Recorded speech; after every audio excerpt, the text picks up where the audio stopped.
4390 మందికి వచ్చింది పట్టాలు. 6వ వార్డు 3500 మందికి వచ్చింది. 7వ వార్డు 3500 మందికి వచ్చింది. 8వ వార్డు 2713. మొత్తం ఒక మధుర వార్డులోనే 4 వార్డులు కలిపి 15,000 మందికి వచ్చిందండి. అమ్మా 15,000 మందికి ఈ పట్టాలిచ్చే భాగ్యం నాకు జగన్మోహన్ రెడ్డి గారు ముఖ్యమంత్రి గారి ద్వారా మీ అందరికి ఇచ్చే అవకాశం నాకు కలిగింది.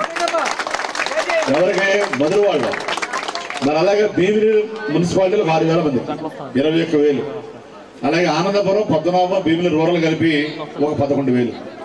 అంటే సుమారు 35,000 మందికి పట్టాలిచ్చే భాగ్యం ఈసారి ఎమ్మెల్యేగా మంత్రి అయిన తర్వాత నాకు భగవంతుడు జగన్మోహన్ గారు రూపాయలు ఇచ్చాడు. అది మామూలు విషయం కాదు. ఏమ్మా మీ అందరూ అర్థం చేసుకోండి. అమ్మ ఒక్కసారి 5 నిమిషాలు ఇస్తాం తల్లులారా. అమ్మాయి చాలా మంది ఇంటికి వంట చేయాలి. మళ్ళీ మా అక్క అందరూ త్వరగా ముగిద్దాం. మరి సాయంత్రం పెడితేనే ఈ ప్రాబ్లం, వంట ప్రాబ్లం. పొద్దున పెడితేనే ఎండ. ఏమ్మా అయితే మీరు అనుకోవచ్చు మీరు అలవాటుగా ఎందుకు పెట్టారు సార్ అంటే, రేపు సోమవారం ఎలక్షన్ కూడా వస్తుందమ్మా. నెక్స్ట్ వీక్ రోజుకు ఒక వార్డు పెట్టామమ్మా. ఇవాళ ఇది, రేపు పొద్దునేమో పద్మనాభం, ఎల్లుండి ఆనందపురం, తర్వాత మధురవాడలో కూడా నిన్న ఒక 5వ వార్డు పెట్టామమ్మా. మళ్ళీ 5, 7 భీమిలి మున్సిపాలిటీ. అంటే ఇలాంటి వార్డులు 14 వార్డులు ఉన్నాయి. నాకు 3 మండలాలు ఉన్నాయి. మరి రోజుకు ఒకటి పెట్టినా కానీ రేపు సండే వరకు ఇదే సరిపోతుంది.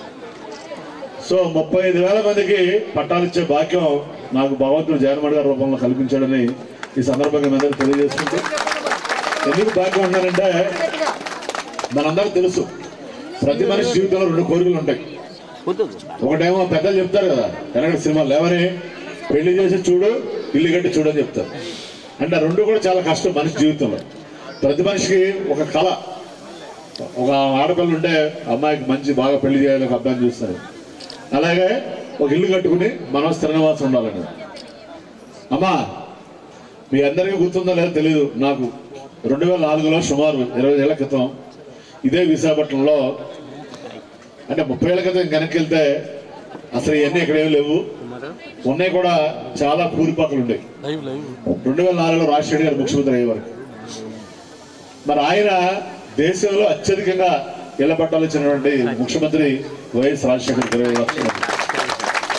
మరి ఆ రికార్డుని మళ్ళీ 10 ఏళ్ల తర్వాత వాళ్ళ అబ్బాయి ఇవాళ జగన్మోహన్ రెడ్డి గారే మనకి 30,000 అలా ఇచ్చారు. 35,000 మన నియోజకవర్గంలో. విశాఖ జిల్లా మొత్తం 1,50,000 మందికి ఇచ్చారు. రాష్ట్ర వ్యాప్తంగా 31 లక్షల మందికి ఇచ్చారు. ఎంత భాగ్యం ఉన్నా జగన్మోహన్ రెడ్డి చెప్పండి, మామూలు విషయం కాదు అది. మీరు కూడా చూసారు 5 సంవత్సరాలు తెలుగుదేశం గవర్నమెంట్. ఒక ఇల్లు ఇచ్చారా మీకు ఎవరికన్నా? ఏమ్మా ఎవరికి ఇచ్చారా? చెప్పండి. ఎవరికి రాలేదు. కానీ ఇవాళ ఇంతమందికి ఇళ్ల పట్టాలు ఇస్తే ఫోటో తీసుకుని వచ్చాడు. ఇటు వచ్చాను లోహిత్, అక్కడ అడ్డు వస్తున్నాను ఈ పక్కన తీసుకుని. మరి ఇంతమందికి ఇళ్ల పట్టాలు ఇచ్చారు అంటే ఇవ్వటం ఒకటే ఎత్తు. రెండోది, ఇక్కడ ఇంతమంది నాయకులు ఉన్నారు. కార్పొరేటర్ కానీ, వార్డు నాయకులు కానీ, మధురవాడ నాయకులు అందరూ ఉన్నారు. ఎమ్మెల్యేగా మీరున్నారు. మీరు ఎవరికన్నా ఇక్కడ మా ప్రెస్ మిత్రులు కూడా ఉన్నారు, మా ఈనాడు, జ్యోతి అందరూ కూడా. మరి చెప్పండి, ఒక్క నయా పైసలు లంచం ఇచ్చారని చెప్పండి. చెప్పండి అమ్మా, ఓపెన్ ఛాలెంజ్. ఒక్క నయా పైసా. అమ్మా మీ అందరికీ ఆనందపురంలో ఇచ్చారు. సెంట్ అంటే 50 గజాలు. ఇవాళ 20,000 తల్లి. 20,000 అంటే 10 లక్షలు విలువ చేశారు. మీ అందరూ అనుకోవచ్చు ఎమ్మెల్యే గారు మనం తీసుకుని ఎక్కడి నుంచి ఆనందపురంలో పడేస్తారు. ఒక చిన్న స్టోరీ చెప్తాను, 2 నిమిషాలు ఎక్కువ కాదు. ఇప్పుడు ఇక్కడే మన K1, K2, K3 ఉంది మీ వార్డులో. అలాగే జయనారం కాలనీ ఉంది మారికొలస, మా జేఎస్ రెడ్డి దగ్గర.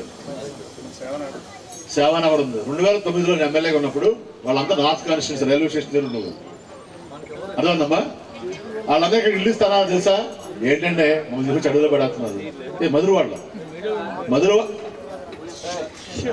మధురవాడలో ఇల్లు ఇస్తే ఏంటంటే మమ్మల్ని తీసుకొచ్చి అడుగులో పడేస్తున్నారు. అంటే అప్పుడు అంటే 15 ఏళ్ల క్రితం వాళ్ళు ఊహించలా మధురవాడ అలా అవుద్దని.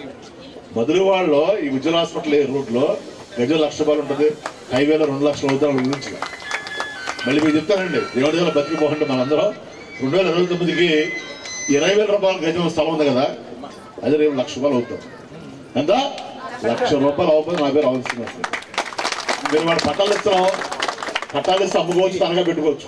దయచేసి అమ్ముకోబోకండి అమ్మా. ఇల్లు అంటే లక్ష్మీదేవి లాంటిది, అంతేనా? భూమి ఎప్పుడు కూడా ఉన్నామా మాట్లాడుతుంది. ఎవరు మాట్లాడతారు అమ్మా? రండి. మరి ఎప్పుడు కూడా కన్న తల్లిని లక్ష్మీదేవిని కూడా అమ్ముకోకూడదు ఏమ్మా. భూమి కానీ ఇల్లు కానీ తప్పనిసరిగా మీరు ఇవాళ చాలా మంది చెప్తారు ఆనందపురం వెళ్తారండి అది దూరం. అక్కడమ్మా జగనన్న కాలనీ కట్టిస్తారు మీకు. రోడ్లు, మంచినీళ్ళు, కరెంటు, స్కూలు, ఆర్టీసీ బస్సు అన్నీ కూడా ఏర్పాటు చేస్తారు మీకు. అర్థమైందమ్మా? చెప్తున్నా కదా మీకు. ఇవాళ 24 డేట్ రాసుకోండి. మార్చి 3వ తారీఖు ఆదివారం సాయంత్రం పూట మన బటర్ఫ్లై పార్క్ ఓపెనింగ్ సందర్భంగా ఇళ్ల పట్టాల కార్యక్రమం పెట్టుకున్నాం. మనందరం మళ్ళీ బతికిపోవాలంటే కలుద్దాం 2029 మార్చి 3వ తారీఖు. అప్పుడు ఇదే 20,000 గజం ₹1,00,000 ఆనందపురం. ఇప్పటికీ ఆనందపురం ఊళ్ళో 50,000 ఉందమ్మా. మీకు ఇచ్చిన 20,000 ఉందమ్మా.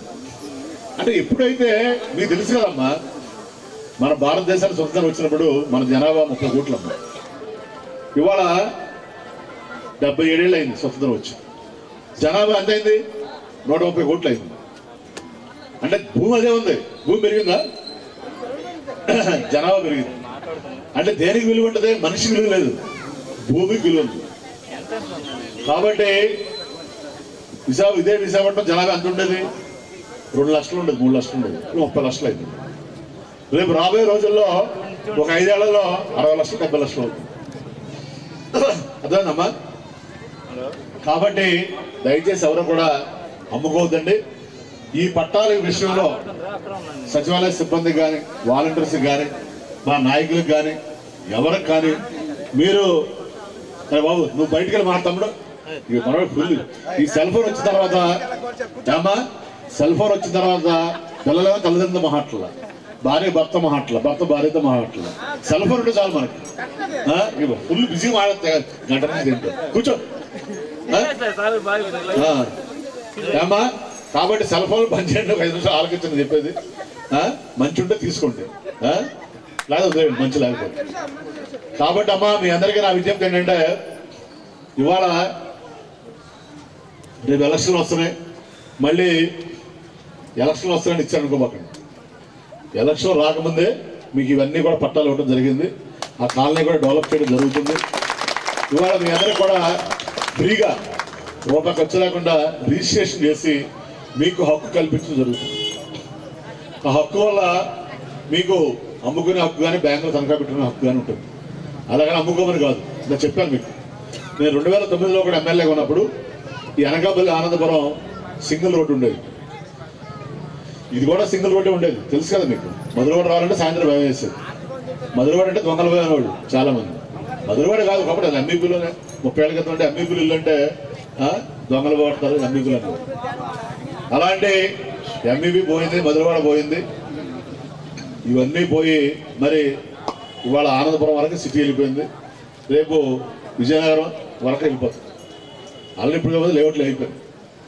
తప్పనిసరిగా మీ అందరికీ నా విజ్ఞప్తి ఏంటంటే, రేపు రాబోయే రోజుల్లో విశాఖపట్నానికి ఒక పక్కన సముద్రం ఉంది, ఒక పక్కనేమో ఇండస్ట్రియల్ ఏరియా గాజువాక, అనకాపల్లి. ఎక్కువ జనాభా పెరగడానికి అవకాశం ఉన్న ప్రాంతం మన భీమిలి ప్రాంతం. ఈ భీమిలి, మధురవాడ, ఆనందపురం, పద్మనాభం విజయనగరం కలుస్తుంది. దేవుడి వల్ల రేపు పొద్దున జగన్ గారు మళ్ళీ ముఖ్యమంత్రి అయిన తర్వాత ఈ విశాఖ పరిపాలన రాజధాని అవబోతుంది. మళ్ళీ జగన్ గారు ఎక్కడి నుంచే పరిపాలన చేస్తారు విశాఖపట్నం. మీరు అనుకోవచ్చు మనకంటే సార్ రాజధాని అయితే మనకంటే ఉపయోగం, జగన్ గారు అమరావతిలో ఉంటే ఏంటి, విశాఖపట్నం ఉంటే ఏంటి. ఇవాళ ఎవరికైతే భూములు ఉన్నాయో, ఎవరికైతే ఇక్కడ ఆస్తులు ఉన్నాయో, ఆ ఆస్తుల విలువ ఎగ్జాక్ట్ డబుల్ అవుతుంది. ఇప్పుడు చెప్పాను కదా, రేపు 24 ఏప్రిల్ 16 ఎలక్షన్ ఉంది. అయ్యి మళ్ళీ జగన్ గారు ముఖ్యమంత్రి అవ్వగానే, జగన్ గారికి విశాఖపట్నం షిఫ్ట్ అవ్వగానే వాళ్ళు చెప్పాను, ఇవాళ ఇళ్ళ పట్ట 50 గజాలు మీకు ఇస్తాను, 20,000 రూపాయలు ఉందని చెప్పాను. ఇది ఎగ్జాక్ట్గా ఏమ్మా మే 1st మళ్ళీ 40,000 అవుతుంది. జగన్ గారు ఎక్కడి నుంచి పెట్టుకోవాలి అంటే మీరు ఏమి కష్టపడకుండానే మన ఆస్తుల విలువ డబుల్ అవుతుంది. రెండోది, ఇక్కడి నుంచే పరిపాలన చేస్తే ఇదే రాజధాని వస్తే మన పరిశ్రమలు కానీ విద్యా సంస్థలు కానీ ఇక్కడే వస్తాయి. ఇవాళ మన పిల్లలు చదువుకోవాలన్నా మంచి స్టడీస్ ఉద్యోగాలు చేయాలన్నా హైదరాబాద్, బెంగళూరు, చెన్నైలో వస్తాయి. రేపు అన్నీ కూడా, ఎందుకంటే విశాఖపట్నం అనేది ఒక ఆశ్రమపాటి నగరం. ఇక్కడ స్థానికులతో పాటు మరి మీ అందరికి తెలుసో తెలీదో 30 లక్షల జనాభాలో ఒక 3 లక్షల నుంచి 4 లక్షల మంది వేరే రాష్ట్రాలు ఉన్నారు, వేరే జిల్లాలు కాదు. స్టీల్ ప్లాంట్లో పనిచేసే వాళ్ళు కానీ నేవీలో పనిచేసే 1 లక్ష మంది ఉన్నారు. అంటే అన్ని రాష్ట్రాల నుంచి ఇక్కడ ప్రజలు వచ్చి నివసించడానికి అవకాశం ఉన్నటువంటి నగరం ఇది. మరి తప్పనిసరిగా విశాఖ నగరం ఒక విశ్వనగరంగా మారిపోతుంది రాబోయే 10-15 ఏళ్లలో.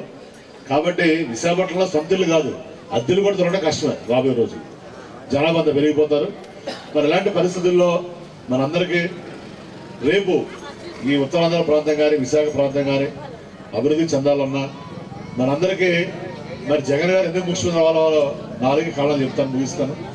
మీ అందరూ కూడా తెలుసు, మీ అందరూ కూడా మేధావులు మాట్లాంటే అసలు మాకేదో మైక్ దొరికింది కాబట్టి వచ్చి మాట్లాడుతున్నాం. కానీ అమ్మా, ఫస్ట్ పాయింట్ ఇందాక అడిగాను, ఎంతమందికి ఎల్లపట్టాలు ఇచ్చే వారికి లంచాలు ఉన్నాయా? ఒక నయా పైసా లంచం లేదు. మరి సినిమాల్లో డైలాగ్ చెప్పడం చాలా ఈజీ. పవన్ కళ్యాణ్ గారు చాలా పంచి డైలాగ్ చెప్తారు. ఏమని, ఈ చేతి ఎలా అంటే 100 మంది కొట్టేస్తాడు. కానీ మనిషి ఎలా ఉంటాడు, కానీ సినిమాలో ఇలా పడితే 100 మంది పడిపోతారు. అలా బాలకృష్ణ గారు త్వరగొడితే రైలు ఆగిపోతుంది. చూసారు సినిమాలో రైలు ఆగిపోతుంది. బస్సు ఇది కాదు. బాగుంటుంది సినిమా, అందరికీ బాగుంటుంది. నేను కూడా అందరూ మనం కూడా వస్తాం చిరంజీవి సినిమాలు. సినిమా వేరు, నిజ జీవితం వేరు. అంటే ఎంటర్టైన్మెంట్.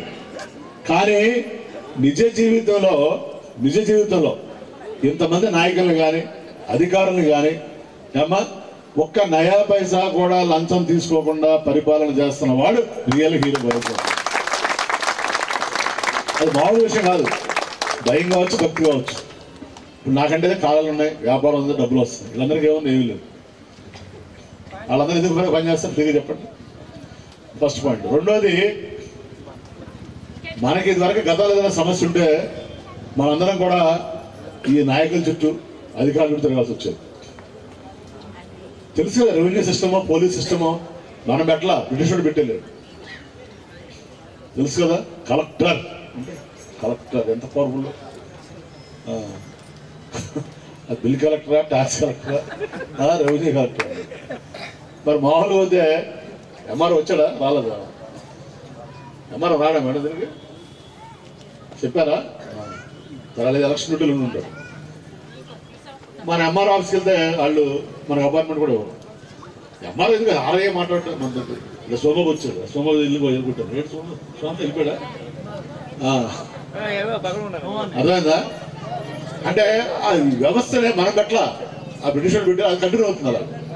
అలా పోలీస్ వ్యవస్థ ఇంక మనం చెప్పవలసిన ఇలాంటి వ్యవస్థల్లో మనం ఏ దగ్గరికి వెళ్లకుండా ఈ వాలంటీర్స్ని పెట్టి సచివాలయ వ్యవస్థను పెట్టి మన ఇంటికి వచ్చి మన పేర్లు రాసుకుని మనకి ఇల్లు శాంక్షన్ చేసి మనకే ఇంటి పట్ట ఒక హోదా కూడా లేకుండా పిలిచి మరీ చేతిలో పెడుతున్నా అంటే ఇంక అంతకంటే గొప్ప రూపాయలు ఏమంటుందని చెప్పండి జగన్ గారు.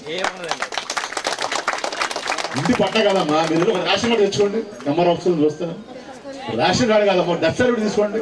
ఇప్పుడు ముసలావిడ ఉంది. అలాంటి వాళ్ళు నేను మొన్న నాకు ఇంకో భాగ్యం కలిగింది ఈసారి జగన్మోహన్ రెడ్డి గారి దయవల్ల. అంతకుముందు కూడా ఎమ్మెల్యే చేసే కానీ ఇలా వచ్చి మీటింగ్ పెట్టి వెళ్ళిపోవడం. నేరుగా 120 సచివాలయాలు ఉన్నాయమ్మా మన వార్డులో. 6వ వార్డులో 14 సచివాలయాలు ఉన్నాయి. ఇలాంటి భీముల నియోజకవర్గంలో 120 సచివాలయాలు ఉన్నాయి. 3,50,000 ఓటర్లు ఉన్నారు. 5 లక్షల జనాభా ఉన్నారు. ప్రతి ఇంటికి వెళ్ళి నేరుగా గడప గడపకి వెళ్ళి మీ అందరినీ కలుసుకునే భాగ్యం కలిగింది నాకు. వెళ్ళినప్పుడు చాలా మంది చెప్పారు, సార్ నాకు తెచ్చిన 10 ఏళ్ళు అయింది సార్, నాకు ఇంతవరకు డెత్ సర్టిఫికేట్ ఇవ్వలేదు. ఎవడిస్తా డెత్ సర్టిఫికేట్? వాడు డెత్ సర్టిఫికేట్ ఇవ్వాలంటే వాడేదో ఒక ప్రూఫ్ కావాలంటాడు. ప్రూఫ్ కావాలంటే 10 ఏళ్ళ కింద తెచ్చినప్పుడు ఇప్పుడు ప్రూఫ్ ఎక్కడ వస్తుంది? అలా చాలా మందికి ఏజ్ వాళ్ళకి 65 ఏళ్ళు 70 ఏళ్ళు ఉంటాయి. మా అప్పుడు పల్లెటూళ్ళు తెలియక మా 45 ఏళ్ళు 50 ఏళ్ళు వేసుకున్నాం. ఆ ఏజ్ ఉంటుంది కానీ పెన్షన్ రాలేదు వాళ్ళు. ఏజ్ సర్టిఫికేట్ ఇవ్వాలంటే అది కూడా ఎంఆర్ఓ ఇవ్వాలి. ఎంఆర్ఓ ఇవ్వాలంటే డాక్టర్ ఇవ్వాలి. డాక్టర్ ఏం చూసిస్తాడు? మన పన్ను చూసి మన వయసు డిసైడ్ చేస్తాడు. ఇప్పుడు డాక్టర్ ఇస్తే డాక్టర్ని బట్టి, ఎంఆర్ఓ ఇస్తే ఎంఆర్ఓని బట్టి ఆ సర్టిఫికేట్ తీసుకుంటే పెన్షన్ అప్లై చేస్తే పెన్షన్ వస్తుంది. అంత ప్రొసీజర్ ఎవరు చేస్తారు? నాయకులు ఎవరు చేస్తారు? కార్యకర్తలు ఎవరు చేస్తారు?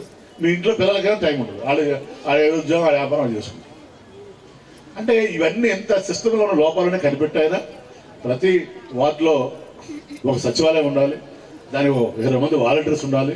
వీళ్ళ సమస్యలు ఏమన్నా ఇంటింటికి తెలుసుకుని వెళ్ళి ఆ సమస్యల్ని కోఆర్డినేట్ చేసి మన సురక్ష కార్యక్రమం పెట్టి కొన్ని వేల మందికి సర్టిఫికెట్లు, ఇలా డెత్ సర్టిఫికెట్లు కానీ బర్త్ సర్టిఫికెట్లు కానీ 7 రకాల సర్టిఫికెట్లని ₹1 ఖర్చు రాకుండా ఇచ్చారు. అది అయిపోయింది. మనం అప్పుడు నేను ఎమ్మెల్యే అయినా కూడా నేను ఏదైనా హాస్పిటల్కి వెళ్ళాలంటే డాక్టర్ అపాయింట్మెంట్ తీసుకుని వెళ్ళాలి.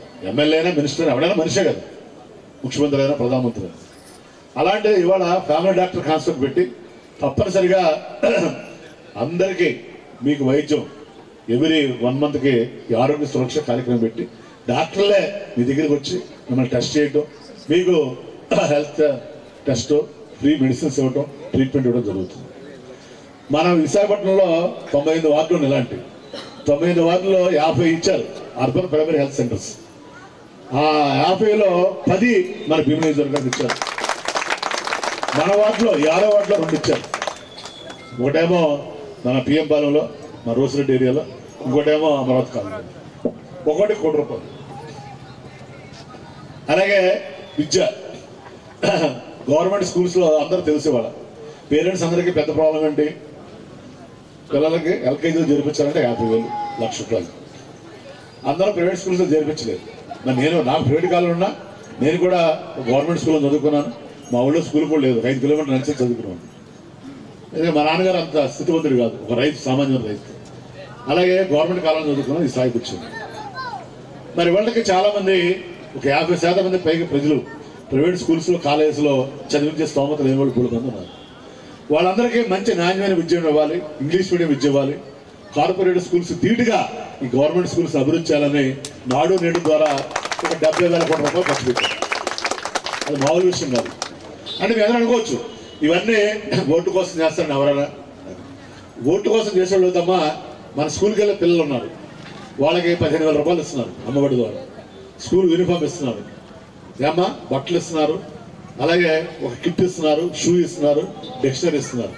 చిన్నపిల్లలు వాళ్ళు 8 ఏళ్ళు 10 ఏళ్ళు ఉంటాయి వాళ్ళకి. అది కాకుండా 8వ తరగతి పిల్లలకి మొన్న ఒక ఈ ఐప్యాడ్ కూడా ఇచ్చారు, 30,000 రూపాయలు చేశారు బైజూస్ కంటెంట్తో. వాళ్ళు ఎప్పుడు వేస్తారు ఓట్లు? నేను మా ఎలక్షన్, ఈ ఎలక్షన్ లేదు, నెక్స్ట్ ఎలక్షన్ కూడా చేయదు, మా పిల్లల ఎలక్షన్ అని చూస్తారు. అంటే జగన్ గారి ఉద్దేశం ఈ రాష్ట్రంలో సామాన్యుడు కానీ పేదవాడు కానీ ఎవరో కూడా విద్య గురించి కానీ వైద్యం గురించి కానీ ఉండటానికి ఇల్లు కానీ తినడానికి తిండి కానీ లేకుండా ఇబ్బంది పడకూడదు, అందరూ సంతోషంగా ఉంటుంది. ఇంకా ఆరోగ్యం గురించి కూడా చెప్పాల్సి వస్తే మనం మొట్టమొదటిగా ఒక 5 నిమిషాలు ఆలోచించాలి. మీరు మాకు కొంచెం వంట లేట్గా అయినా భూమి లేట్గా చేసినా కానీ, ఎందుకంటే అమ్మా సరే పనిచేసేవాళ్ళు మా మిత్రులే కానీ ఈనాడు జ్యోతిలో ఇవాళ మా ప్రభుత్వం మీద రోజు పునర్చల్లడం కార్యక్రమం. మంచి విషయాలు ఎవరు రాయరు ఎప్పుడు, అంటే తప్పదు. రాజకీయ ప్రత్యర్థులు ఎప్పుడు కూడా మమ్మల్ని పొగడడం, చప్పలు కొట్టడం, మమ్మల్ని ఏ రకంగా బదనాం చేద్దామని చూస్తుంటారు. సో మాకేమో జగన్ గారికి ఉన్నదేమో ప్రజాబలం, మా రాజకీయ ప్రత్యర్థులకి ఉన్నదేమో ఒక ఆయన సెలబ్రిటీ. సినిమా యాక్టర్లు ఎవరైనా జనాలు వస్తారు కదా, వస్తారు చప్పలు కూడా విజయం చేస్తారు. ఇంకో గారికి కూడా డబ్బులు బాగున్నాయి చంద్రబాబు నాయుడు గారికి, మీడియా ఉంది దానికి. మరి మాకేమన్నది ప్రజాబలమే. కాబట్టి ఒక 5 నిమిషాలు మీరు ఆలోచించాలి. తప్పనిసరిగా మీ అందరికీ ఏంటంటే మనకి ఆరోగ్యం గురించి మాట్లాడితే ఫస్ట్ గుర్తు వచ్చేది మనకి రాజశేఖర రెడ్డి గారు. అంతకుముందు ఏదన్నా మీకు తెలుసు, మనకి జనరల్గా మన సైకిల్ ఎలా ఉంటుందంటే ఎవరికైనా ఒక 60 ఏళ్ళు దాటితే ఇంకేం మాట్లాడతారు డాడీ కూర్చుంటారు, చాలే పెద్దోడు అయిపోయారు. కానీ అంటే మన సమాజం కానీ మన పిల్లలు కానీ మన బంధువులు కానీ స్నేహితులు కానీ రిటైర్ అయిపోతే ఇక మనిషి జీవితం అయిపోయింది, 60 ఏళ్ళు దాటితే. కానీ అలా వైద్యం కూడా చాలా మంది పేదవాళ్ళు పల్లెటూరులో నేను చూశాను. ఏమనంటే ఏదైనా జబ్బు చేస్తే వాళ్ళే చెప్పాళ్ళు, పేరెంట్సే. అంటే పిల్లల మీద అంత ప్రేమ. ఒక 5 లక్షలు ఏదైనా అయింది అనుకోండి, కిడ్నీ లేదా క్యాన్సర్, ఎందుకు లేరా బాబు ఆ డబ్బులు 5 లక్షలు వచ్చి పెట్టడం, ఎలాగో 10 ఏళ్ళలో చచ్చిపోతాం కదా, కాదు 2 ఏళ్ళు ముందు చచ్చిపోతాం అనేవాళ్ళు. అంటే వైద్యం అంత కాస్ట్లీ. అలాంటి సమయంలో కొన్ని లక్షల మందికి ప్రాణదానం చేసిన మహానుభావుడు రాజశేఖర రెడ్డి ఆరోగ్యం. అందుకనే ఒక వ్యక్తి చనిపోతే, ఒక వ్యక్తి అంటే గతంలో కూడా ముఖ్యమంత్రులు ప్రధానమంత్రి చచ్చిపోయారు చాలా మంది. ఒక వ్యక్తి చనిపోతే 700 మంది చచ్చిపోయారు రాజశేఖర రెడ్డి చనిపోతే. ఎందుకని ఆయన ప్రజల గుండెలో చిరస్థాయి ఉంచిపోయారు కాబట్టి. ఇవాళ అదే ఆరోగ్యశ్రీ పథకానికి 3,000 రకాల జబ్బులు, 1,000 రూపాయల కంటే బిల్లు ఎక్కువ ఉన్నా 25 లక్షల వరకే ఉచితంగా వైద్యం చేయించే రాష్ట్రం ఉందంటే మన భారతదేశంలో ఆంధ్రప్రదేశ్ రాష్ట్రం. చెప్పండి అమ్మా, మన పిల్లడు చూస్తాడో పిల్లడు చూడటో నేను అనుకున్నాను, నేను నమ్ముతాను నమ్మను అంటే ఇప్పుడు నాకు దేవుడి దగ్గర డబ్బులు అన్నీ పడలేదు. కానీ ఎప్పటికైనా ఒక 50 లక్షలు ఇన్సూరెన్స్ చేసుకుని పెట్టుకోవాలి, లేకపోతే ఒక 70 డిపాజిట్ చేసి పెట్టుకోవాలి, అంతే కదా. లాస్ట్ స్టేజ్లో అమ్మాయి అల్లుడు ఒక చోటకి వెళ్ళిపోతారు, కొడుకు కోళ్ళు ఒక చోటకి వెళ్ళిపోతారు. ఏమంటే వాస్తవం కాదు, డబ్బును కానీ ప్రాబ్లం, డబ్బు లేదు. మనం డిపాజిట్ చేసి పెట్టుకుంటే మనకి రేపు ఏ జబ్బు వచ్చినా కానీ మనకి సడన్గా డబ్బులు కూడా నడుస్తారు ఎవడు కదా. కాబట్టి ప్రతి వాడు అలా ఆలోచిస్తాడు ఎవరైనా కానీ. ఎందుకని పిల్లలు కొంతమంది ఇక్కడ ఉంటారు, కొంతమంది బెంగళూరులో ఉంటారు. మన రోసిరెడ్డి ఉన్నాడు, పిల్లలిద్దరు అక్కడ అమెరికా ఉంటారు, రోసిరెడ్డి. కాబట్టి అలాంటి పరిస్థితుల్లో ఇవాళ 25 లక్షలు మనందరికీ ఉచితంగా వైద్యం చేస్తున్న అవకాశం కల్పిస్తారంటే ఈ ముసలి వాళ్ళందరికీ కూడా ఆయుష్ పెంచాడు జగన్ గారు. ఇంకా పెన్షన్ గురించి మీ అందరూ తెలుసు. నేను గతంలో ఎమ్మెల్యే ఉన్నప్పుడు పెన్షన్లు అంతా మధురవాడ మున్సిపల్ ఆఫీస్కి తీసుకునేవాళ్ళు. ఒక 2-3 రోజులు ముసలి చనిపోయారు కూడా, నేను చూశాను. ఎండకి ఇప్పుడు ఎండ ఎలా ఉంది చెప్పండి, దర్శకాలు ఎండ ఎలా ఉంటుంది పాపం. ముసలికి ఏ డ్రెస్ తోటి వెళ్ళి ఆ లైన్లో నుంచింది 2 రోజులు వచ్చేదమ్మా పెన్షన్. ఇవాళ అలాంటిది 3,000 రూపాయలు మన జనవరి 1 నుంచి పిల్లపల్లాడ నోట్లు 500 రూపాయల నోట్లు ఇంటికి వచ్చేస్తున్నారు. అంటే సంవత్సరానికి 36,000 రూపాయలు. ఒక ఎకరం పంట వేస్తే రైతుకు వచ్చేది వరి కానీ చెరుకు కానీ అన్ని తుఫాన్లు లేకపోతే అన్నీ బాగుంటే దేవుడి దేవల్ల 15,000-20,000 వస్తాయి. అంటే 50 పంట ఉచితంగా ఇస్తున్నారు. ఇదివరకే ఈ కోడలు ఏం చేసేవాళ్ళు, అత్తల్నే కుక్క పేరు పెట్టో పిల్లి పేరు పెట్టో తిట్టేవాళ్ళు. ఏమో ఎండా పోతాం, ఇంకా మీకు బతికిన చాలా ఎప్పుడు పోతాం. ఎందుకని రోజు అన్నం పెట్టాలి, రోజు చూడాలి, వాళ్ళకి ఏదో చేయాలి. తెలుసు కదా ప్రతి కోడలో అదే అత్త అలా వస్తుంది. కానీ వాళ్ళ అబ్బా మా అత్తగారు చాలా అందంగా ఉందండి, ఏమా కొబ్బరి రాసుకోలేదు, తల ఎండిపోతుంది చూడు కొబ్బరి రాసుకో అంటే నెలకి 3,000 రూపాయలు. ఏది కరోనా ఉన్నా, కర్ఫ్యూ ఉన్నా, ఆదివారం అయినా, ఇంకోటైనా పుస్తకంగా చక్కగా పడబడన్నట్టు ఈ వాలంటీర్స్ పిల్లలే తీసుకొచ్చి చూస్తున్నారు. అంటే ఎంత అదృష్టం మన ఆంధ్రప్రదేశ్ రాష్ట్రంలోనే ఉంది. నా ఇక్కడ తెలంగాణలో కూడా ఉంది, హైదరాబాద్లో కూడా కాలేజెస్. అక్కడ చాలా మంది పనిచేస్తుంటారు కదా, వాళ్ళు అంటుంటారు, ఏ సార్ మీ స్టేట్లో ఇది ఇలా ఆటో డ్రైవర్లకి 10,000 ఇస్తున్నారంట, ఇలా ఆడవాళ్ళకి 3,000 రూపాయలు పెన్షన్ అంట, ఆడవాళ్ళకి 18,000 రూపాయలు ఆసరా అంట. ఈ ఆసరా అయితే 4 సార్లు ఇచ్చాడు, ఇప్పుడు 0 వడ్డీ ఇచ్చాడు. కరోనా టైంలో కూడా ఇచ్చాడు ఆయన జగన్ గారు. మీరంతా మహిళలు ఉన్నారు ఇక్కడ. ఇవన్నీ కూడా ఒక్కసారి గుర్తుపెట్టుకుని రేపు ఎలక్షన్ వస్తున్నాయి, 4 రోజుల్లో చంద్రబాబు గారు వస్తారు, ఈ సినిమా వాళ్ళు వస్తారు, వచ్చి మీకు కేజీ బంగారం ఇస్తామంటారు ఆడవాళ్ళకి, మగవాళ్ళకి ఏమో బెంజ్ గారు ఇస్తామని చెప్తారు. ఆ మాటలు నమ్మబాకండి అమ్మా. గతంలో కూడా రుణమాఫీ చేస్తానని చేయలేదు, 0 వడ్డీ ఇస్తాను ఇవ్వలేదు, ఇళ్ల పట్టాలు ఇస్తాను ఇవ్వలేదు, ఏమీ చేయడు. మాటలు మాత్రం చంద్రబాబు గారు ఎలక్షన్ వస్తే బాగా గుర్తొస్తారు. ఏంటి ఇవన్నీ కూడా వినండి, వాళ్ళు చెప్పేదేనండి, మేము చెప్పేదేనండి. ఎలాంటి సినిమా యాక్టర్ కాబట్టి సరదాగా ఉంటుంది. మన సినిమా మామూలు సినిమా రిలీజ్ అనుకోండి, మన ఐమాక్స్కి వెళ్ళి 2 ఎక్కడ పెట్టుకుని చూడాలి, చూస్తే ఫ్రీ కదా షో, చూస్తాం, చప్పడం కొట్టి విజయం చేయండి, బాగుంటుంది. కానీ ఓటు మాత్రం జగన్మోహన్ రెడ్డి గారికి వేస్తేనే మన ఇంట్లో కూర్చుంటే ఈ పథకాలన్నీ మనకు వస్తాయి. ఆ విషయం మీరు తెలుసుకోండి, మీ ఇంట్లో మీ కుర్రోళ్ళకు కూడా చెప్పండి, సినిమా ఫ్యాన్స్ కూడా. అదేనమ్మా. ఇంక గొప్ప విషయం చెప్పనా, పార్టీ ఇదివరకు తెలుగుదేశం ఎలా ఉంటుందంటే జనభూమి కమిటీ ఆ రికమెండేషన్ చేసి వాళ్ళ వర్గానికి వాళ్ళ మనుషులు ఇచ్చుకున్నారు. ఇవాళ వర్గం లేదు, కులం లేదు, మతం లేదు, పార్టీ లేదు. ఈ 4 కారణాలు చాలవమ్మా. లంచాలు లేవు, రికమెండేషన్ లేవు, పార్టీ చోట్ల అన్నిటికంటే ఇంపార్టెంట్గా మన కాళ్ళ దగ్గరికే ఇవన్నీ వస్తున్నాయి. ఒట్టికి దశలా ఉంది మన జీవితం. లేదు సార్ మాకు ఎక్కువైపోయింది, మాకు బోరు పడుతుంది, ఇవన్నీ మా ఇంటి దగ్గర కాళ్ళ దగ్గర వస్తుంది, బాగోలేదు. గతంలో లాగా ఆఫీసులు తిరగడం బాగుంది, రికమెండేషన్లు బాగున్నాయి, లంచాలు ఇచ్చుకోవడం బాగుంది అంటే మీ ఇష్టం. ప్రజాస్వామ్యం మీ ఇష్టం కదా, మనం ఏం చేయలేదు దానికి. కాబట్టి ఇవన్నీ కూడా నేను చెప్పిన దాంట్లో అబద్ధం చెప్పండి. నేను కొంచెం దైవభక్తి ఉన్నవాడిని, వాక్సు తెలవాడిని. మీకు ఏదో అబద్ధాలు చెప్పి ఓట్లు వేయించుకుని ఆ పదవి ద్వారా లబ్ధి పొందాలని కొన్ని వ్యక్తిని కాదు నేను. ఏదైనా నిజాలు ఉంటేనే, ఇవన్నీ మీకు అనిపిస్తేనే 4 రోజుల్లో మళ్ళీ ఎలక్షన్లు వస్తే మీ అందరూ కూడా గతంలో 2 సార్లు దీవించి అసెంబ్లీకి పంపించారు. మరి నాకు తెలిసిన వరకే ఈ 5 సంవత్సరాల కాలంలో 2,500 కోట్ల రూపాయలు సంక్షేమానికి అభివృద్ధి కానీ ఖర్చు చేయగలిగే అవకాశం భగవంతుడు ఆ బాధ్యతను నాకు జగన్మోహన్ రెడ్డి గారి ద్వారా మీ అందరికీ ఇచ్చాడు. అలాగే మరి రేపు 4 రోజుల్లో ఎలక్షన్ వచ్చినప్పుడు మాత్రం మీ యొక్క అమూల్యమైనటువంటి అతి పవిత్రమైనటువంటి ఓటుని మళ్ళీ మీ అందరూ కూడా ఫ్యాన్ ఎగురుతూ వేస్తారు. చెప్పండి గట్టిగా చేయ పైకి సార్. మా సాంబడి తీసుకుని సాంబడి తీసుకుని ఆయన తీసుకు సార్ చేయ పైలో చెప్పండి అమ్మా. మన గుర్తు ఏంటి? మన గుర్తమ్మా, మన గుర్తు ఈ లేకుండా చేయ మన గుర్తు ఫ్యాన్ నమ్ముకోండి అమ్మా. తప్పనిసరిగా అక్కడ జగన్మోహన్ రెడ్డి గారు, ఇక్కడ అవంతి శ్రీనివాసరావు ఉన్నంతకాలం మీరు ఎవరికి కూడా న్యాయ పైసా లంచాలు ఇవ్వాల్సిన అవసరం లేదు. ఎవరి రికమెండేషన్ గురించి మీరు భయపడాల్సిన అవసరం లేదు. ఎవరికి కూడా మీరు ఎవరి చుట్టూ తిరగాల్సిన అవసరం లేదు.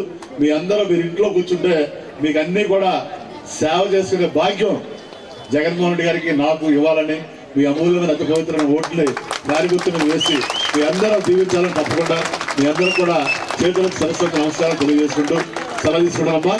జై హింద్, జై జగన్, జై జగన్. రావాలి జగన్. ఒక లబ్ధాలు ఆవిడ ఫీలింగ్ చెప్తారు రమ్మని ఒక్క ఆవిడ చెప్పమ్మా.